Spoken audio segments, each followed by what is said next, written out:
Baik, bismillahirrahmanirrahim. Assalamualaikum warahmatullahi wabarakatuh. Jumpa lagi di channel Nagari Berkemajuan, Sara Mengato Adat Mamakai. Nah, kali ini kita akan membahas tentang sejarah Muhammadiyah di Sulit Air. Nah, kita tahu bahwa Muhammadiyah satu organisasi Islam di Indonesia ini yang mengusung semangat moderat, semangat wasatiyah, didirikan pada tahun 1912 oleh Kiai Haji Ahmad Dahlan di Yogyakarta. Akan tapi ada suatu adagium yang berkembang. Muhammadiyah lahir di Yogyakarta, akan tapi dia tumbuh dan berkembang di Minangkabau. Nah, bagaimana perjalanan perkembangan Muhammadiyah di Minangkabau atau di Sulit Air selanjutnya? Nah, tetap ikuti channel ini. Jangan lupa berikan subscribe, like, and share.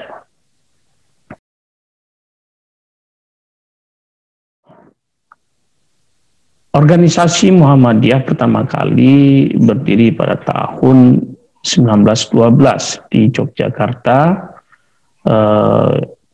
dan didirikan oleh Kiai Haji Ahmad Dahlan.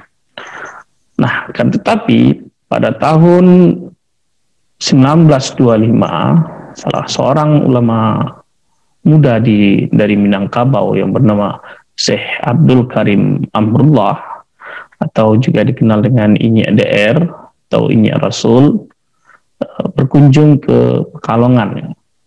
Nah, dalam kesempatan itu dia menemui menantunya Sultan Mansur dan juga anaknya sendiri yaitu Buya Hamka, Syekh Abdul Karim Malik Amrullah. Nah, di sana dia melihat bagaimana perkembangan Muhammadiyah di Pekalongan dan secara khusus juga mengunjungi Yogyakarta. Nah, dari situ Inyi Rasul tertarik mengembangkan Muhammadiyah di Minangkabau. Nah, dari kunjungan dari itu dia pulang ke kampungnya di Sungai Batang di tepian Danau Meninjau dan kemudian mulai mengembangkan Muhammadiyah di Minangkabau. Nah, sesungguhnya sebelumnya dia sudah mendirikan suatu badan, satu organisasi yang dia beri nama Sendi Aman. Nah, kita tahu nih salah satu judul buku yang ditulis oleh Syekh Abdul Karim Amrullah ini juga berjudul Sendi Aman Tiang Agama. Nah, dari situlah Muhammadiyah mulai berkembang dan terus berkembang, diterima di tengah masyarakat Minangkabau. Dari Sungai Batang, kemudian dia terus berkembang di Padang Panjang dan hampir di seantero Minangkabau, dan kemudian dia meluas sampai ke seluruh Sumatera. Nah, uniknya sekalipun Syekh Abdul Karim Amrullah ini yang membawa Muhammadiyah di Sumatera Barat atau Minangkabau, kan tapi dia sama sekali tidak pernah memiliki keanggotaan Muhammadiyah. Nah, ini berbeda dengan anak beliau yaitu Hamka dan juga menantunya. Nah, akan tapi yang akan kita bahas, akan kita ulas lebih lanjut adalah bagaimana proses masuknya Muhammadiyah di Nagari Sulit Air.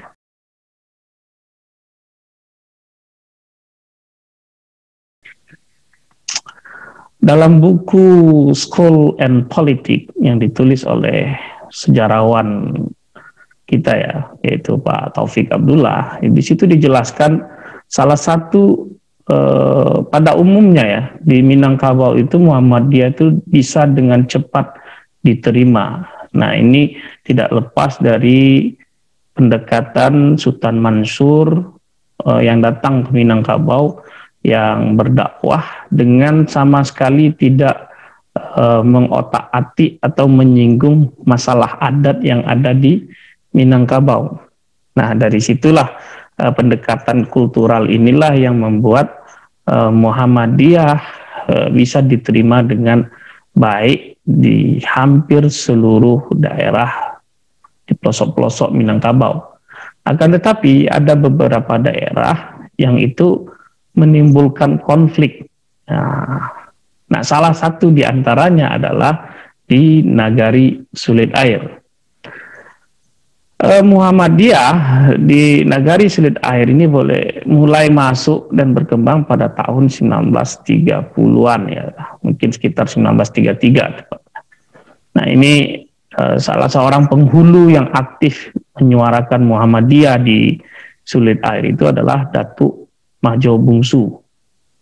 Nah, akan tetapi inisiatif dia menyebarkan Muhammadiyah di Sulit Air ini menimbulkan kontroversi ya, menimbulkan persengketaan antara Datuk Majo Bungsu dengan kaum adat lainnya yang saat itu dipimpin oleh Datuk Muhammad Jamin, Datuk Sultan Maharaja Nan Besar. Nah, dia adalah saat itu menjabat sebagai Ketua Kerapatan Adat Nagari Sulit Air. Nah, timbullah sengketa yang pada ujungnya menyebabkan penjatuhan hukuman kepada Datuk Majo Bungsu. Nah, atas hukuman yang diberikan oleh kerapatan adat saat itu yang dipimpin oleh Muhammad Jamin, Mr. Muhammad Jamin, Datuk Sultan Maharaja itu, Datuk Majo Bungsu mengajukan sebuah pledoi atau keberatan sanggahan terhadap hukuman tadi. Nah, pledoinya ini dimuat dalam harian cambut, yang terbit pada hari Rabu 20 September 1933. Di halaman 2 itu disebutkan judulnya, "Biar saya tak beradat, asal saya beragama. Pledoi Datuk Majo Bungsu menyambut vonis Kerapatan Adat Negeri Sulit Air yang dikepalai oleh Mr. Datuk Sultan Maharaja Besar." Nah, ini jadi menarik ya, di negari kita ini, bagaimana proses masuknya Muhammadiyah di Sulit Air itu pada tahap awalnya sesungguhnya menimbulkan konflik juga. Nah, apa saja isi pledoi Datuk Majo Bungsu ini? Nah, yang pertama, Datuk Majo Bungsu berusaha untuk mempertanyakan apakah orang Gedang itu ya tidak tahu apa itu Muhammadiyah. Nah, jadi Mr. Muhammad Jamin ini pada saat itu memang sangat dibanggakan oleh masyarakat Sulit Air. Dia adalah tokoh pertama mungkin ya yang memperoleh gelar Mister di bidang hukum yang diperolehnya di Belanda. Nah, jadi apakah orang Gedang tidak tahu apa itu Muhammadiyah? Terus dia nyatakan seperti ini, dalam kepercayaan kami Muhammadiyah ini adalah satu perkumpulan agama Islam semata. Jadi hanya sebagai perkumpulan agama Islam semata-mata, bukanlah perkumpulan politik atau lain-lainnya. Jadi berarti pula katanya, hukuman ini satu hukuman yang berarti melarang kami seorang penghulu tidak boleh beragama. Kalau begitu lebih suka kami katakan, kata Datuk Majo Bungsu ini, biarlah saya tak beradat asal saya beragama. Nah, ini suatu pernyataan yang sangat menarik sekali menurut hemat saya, karena kita tahu pada zaman dahulu orang Minang itu sangat benci sekali. Ini salah satu ditulis juga oleh Taufik Abdullah ya. Katanya orang Minang itu kalau lebih benci, lebih tidak senang kalau dikatakan orang yang tak beradat daripada orang yang tak tahu agama. Tapi di sini justru sebaliknya, seorang penghulu menyatakan biarlah saya tak beradat asal saya beragama. Nah, dia melanjutkan menjelaskan apa itu Muhammadiyah yang menurut Datuk Majo Bongsu, Muhammadiyah itu hanyalah suatu perkumpulan saja yang membawa agama Islam, mengajarkan bagaimana mengamalkan ajaran-ajaran Islam itu secara baik, seperti itu. Nah, di itu juga disebutkan oleh Datuk Majo Bongsu sebagai seorang yang ngerti hukum. Tentunya Datuk Sultan Maharaja ini harusnya sudah tahu Muhammadiyah itu sudah diakui oleh pemerintah kolonial sebagai sebuah organisasi atau perkumpulan yang sudah berbadan hukum atau reh person. Itu jelas disebutkan oleh Datuk Sultan Maharaja. Disebutkannya orang banyak sudah maklum di Hindia Timur ini ya, apa yang diperbuat oleh Perserikatan Muhammadiyah itu, dan tidak pun heran pemerintah sendiri telah memberikan hak yang penuh dengan reh person, yang orang Gedang sendiri pun mengerti dengan baik apa itu reh person dari pemerintah. Nah, jadi proses dialektik bagaimana Datuk Majo Bongsu ini menggugat Datuk Sultan Maharaja ini sangat berdasarkan dalil keilmuan gitu loh. Ya, istilahnya kamu kan ente kan orang hukum, ngerti apa itu hukum. Ini Muhammadiyah ini diakui oleh pemerintah, bukan organisasi politik berbadan hukum reh person ya. Yang artinya sudah diakui. Nah, ini ngapain saya kok dilarang seperti itu. Nah, kemudian dia juga menyinggung, kok saya enak-enaknya saja saya dikasih hukuman, padahal orang semua tahu saya ini siapa, kata Datuk Majo Bongsu. Dia adalah penghulu nini di suatu persukuan, dan termasuk orang tua di sana. Yang ini uniknya lagi, sungguhnya Datuk Majo Bongsu ini orang yang sangat akrab dengan Datuk Sultan Maharaja. Malah waktu proses pengangkatan Datuk Sultan Maharaja menjadi anugerah gelar Datuk Sematan Maharaja itu, Datuk Majo Bongsu ini orang yang berpayah-payah untuk terlaksananya acara anugerah itu secara baik, secara sukses seperti itu. Nah, lebih lanjut Datuk Majo Bongsu itu menyatakan kayak ini, kok hanya karena nafsu yang akan dikemukakan, cancang air tidak akan putus. Nah, jadi nyatalah hukuman ini menyalahi adat serta menghina kepada pangkat kami penghulu sepanjang adat.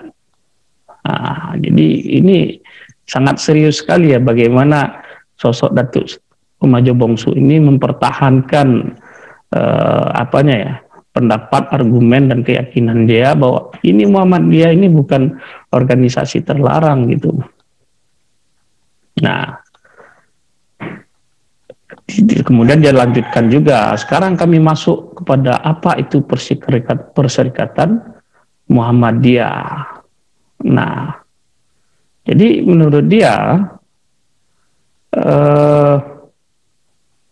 Muhammadiyah itu hanya mengajarkan bagaimana kita beramal ya, mengamalkan ajaran Islam, dan tidak ada salahnya hal itu gitu loh. Karena bagaimanapun kita punya peran masing-masing. Seorang saudagar silakan bagaimana ngajak anak kemenakan dengan harta kekayaannya, orang cerdik dengan keilmuannya, orang alim tentu dengan halal haram atau ilmu pengetahuannya tentang agama. Kalau orang adat ya ajak anak kemanakannya supaya mengetahui cupak dan gantang, tahu di bari jo pusako, tahu naraco bungka piawai, tahu terajunan bagatap, seperti itu. Nah, ini dijelaskan dengan baik oleh Datuk Majo Bongsu. Nah, oleh sebab itu kata dia, indak besuluh batang pisang lah basulu mata orang banyak, samo diliek patang pagi apo kerajo dari Muhammadiyah itu. Nah, oleh sebab itu Muhammadiyah itu menurut dia ada sesuai dengan filosofi Minang sendiri, adat nan sabana. Adat bukan adat tiru-tiruan, apalagi adat bak kata awak surang. Nah, jadi ini argumen-argumennya saya perhatikan sangat luar biasa sekali ya. Nah, kemudian Datuk Majo Bongsu melanjutkan sanggahannya ya.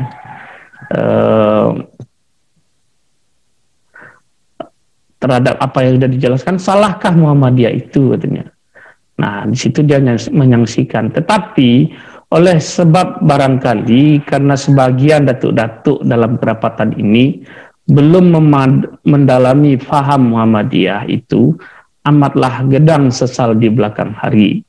Mencapakkan batu keluar parik, kawan disangka lawan, emas disangka loyang, karena tak tahu membedakan antara kapur dengan tepung, sungguh pun rupa sama putih, tapi raso balain lain.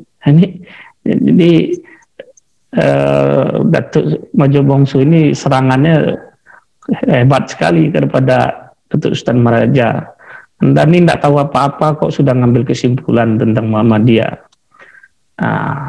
Jadi kemudian dia ngomong, kami terbuang karena Muhammadiyah, hati kami tidak menyesal karena membela agama Allah, agama yang wajib kami turut. Hanya sakete dek kami mengaruh belum sehabis garuang, memakai belum sehabis raso. Karena adat mengatakan katanya, bermenung padang kiro-kiro, hulu bayi pandai batenggang. Putusan diambil karena berang, naraco bermain di nan cawang. Nah, ini betul-betul bagaimana Datuk Majo Bongsu itu menggunakan pengetahuan adatnya yang sangat luar biasa. Malah dia sudah pernah juga nulis satu buku Sulit Air Cumoti Koto Piliang, bagaimana di situ saripati pidato Datuk Majo Bongsu sangat luar biasa sekali. Jadi dari sini kelihatan ya bagaimana dinamika Islam dan adat di Sulit Air itu sangat unik sekali pada periode tersebut pada tahun 1930-an itu. Nah, di situ kalau masih kekeh juga kata Datuk Majo Bongsu terhadap putusan tadi, maka dia kembalikan ada satu filosofi yang dia kutip. Rajo adil, rajo disembah, rajo lalim, rajo disanggah. Artinya apa? Kalau model ini kerjaan Datuk Sultan Maharaja, kamu harus disanggah dong. Kamu sudah berbuat alim atau buat zalim terhadap saya sebagai seorang penghulu yang sah di nagari Sulit Air. Nah, itu adalah bentuk pledoi, beberapa poin dari pledoi Datuk Majo Bongsu terhadap putusan Kerapatan Adat Negeri Sulit Air yang dipimpin oleh Mr. Datuk Sultan Maharaja Besar. Nah, dari pledoi-pledoi ini kita bisa memahami bahwa sesungguhnya Nagari Sulit Air itu sangat unik sekali ya. Bukan kita ingin mengapik dan kunyi kata orang, bukan, tapi prosesnya banyak sekali yang sangat menarik ya.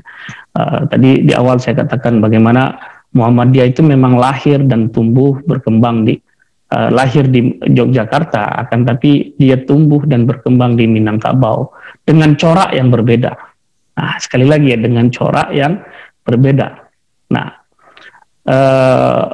di Sulit Air dengan proses yang seperti itu tadi, ternyata juga setelah di belakangan diketahui, dan salah satunya saya kutip dari tulisan Pak Suryadi, Suryadi PhD yang di Leiden, dosen di Belanda ya. Di situ dia jelaskan dalam salah satu tulisannya ya, ternyata Muhammad Jamin Datuk Sultan Maharaja ini salah satu atau salah seorang penghulu di Minangkabau yang menjadi petinggi Nahdlatul Ulama. Nah, ini jadi menarik. Jadi sesungguhnya keengganan Datuk Muhammad Jamin ini bukan karena Muhammadiyahnya, tapi karena posisi dia sebagai seorang petinggi Nahdlatul Ulama di Minangkabau. Nah, jadi di sisi lain di koran Cambut itu saya juga membaca itu juga tidak terlepas dari sengketa antara anak kemenakan Datuk Sultan Muhammad Jamin, Datuk Sultan Maharaja dengan Datuk Majo Bongsu. Nah, jadi bagaimana seorang penghulu saat itu sangat menjaga sekali marwah dari kaumnya seperti itu. Nah, sekali lagi yang unik itu pernyataan biar saya tak beradat asal saya beragama. Itu pernyataan yang sangat luar biasa sekali ya. Nah, yang terakhir yang ingin saya sampaikan, dari situ Muhammadiyah sejak itu mulai berkembang, kemudian kita tahu pada periode-periode tersebut ada Bapak Zainal Abidin Ahmad yang sudah cukup maju, akan tapi di tahun 1934 dia hijrah ke Medan dan mendirikan Panji Islam. Namun di Sulit Air sendiri tahun 1933 itu sungguhnya PSA Gando sudah eksis juga ya, karena di PSA Gando sudah berdiri tahun 1925. Nah, ini artinya proses agama di Sulit Air itu sangat dinamis sekali. Nah, tadi saya katakan Muhammadiyah di Minangkabau terlebih di Sulit Air itu unik, tidak seperti Muhammadiyah yang ada di Yogyakarta. Mana contoh kita sebutkan ya. Di Muhammadiyah membaca bismillah dalam sholat itu disirkan, tapi di Sulit Air dijaharkan. Nah, ini salah satu contoh bagaimana sebenarnya kita tidak sepenuhnya bermuhammadiyah gitu loh. Jadi betul-betul corak Muhammadiyah yang nasionalis, corak Muhammadiyah yang berbeda dari tempat lahirnya. Akan tetapi tetap semangat dari Muhammadiyah ini menurut hemat saya juga mempengaruhi bagaimana tradisi kita memberi barajih ke kampung ya, barajih ke kampung, atau semangat filantropi orang Sulit Air itu agaknya juga dipengaruhi oleh spirit al-maun yang diajarkan dalam menjadi contoh landasan dari Muhammadiyah itu. Nah, jadi demikian ya cerita tentang bagaimana proses masuknya Muhammadiyah di Sulit Air. Sangat unik sekali, ada proses-proses konflik dan pertegangan ya. Kalau di di Jawa Muhammadiyah itu ditolak karena berdasarkan dalil adat, karena bertentangan dengan adat dan budaya.